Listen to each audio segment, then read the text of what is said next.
ইমরান আহমেদ, আপনি জানতে চেয়েছেন হালাল উপায়ে ইউটিউব থেকে আয় করার কোনো সুযোগ আছে কিনা, থাকলে কিভাবে। কোথাও এর কোনো সঠিক সমাধান পাচ্ছি না, এ বিষয়ে একটু আলোচনা করলে আমি সহ হাজার ইউটিউবার উপকৃত হতে পারি। বা ইমরান আহমেদ, ইউটিউবে হালাল উপার্জন করার উপায় আছে, আর তা হলো আপনি যে ভিডিওগুলো ইউটিউবে শেয়ার করছেন বা পোস্ট করছেন, আপলোড করছেন, সেগুলোতে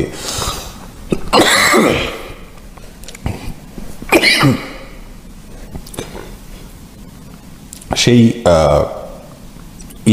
ভিডিওগুলোতে যদি আপনি ভেতরে কোনো অ্যাডভার্টাইজ দেন,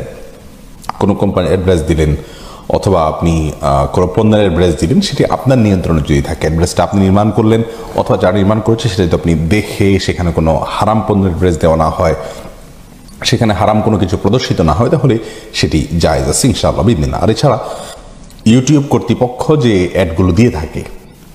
অর্থাৎ তাদের মাধ্যমে যে অ্যাডগুলো আমাদের ইউটিউব চ্যানেলে শো হয়ে থাকে, সেগুলো জায়েজ নেই। তার কারণ হলো সে সমস্ত অ্যাডগুলোর মধ্যে হারাম পণ্যের অ্যাডভার্টাইজ দেওয়া হয়, আবার সেখানে হারাম কোনো কিছু প্রদর্শিত হয় অ্যাডভার্টাইজের মাধ্যমে, যার কারণে সেটি জায়েজ নেই, ইসলাম শরীয়তে সেটি নিষিদ্ধ।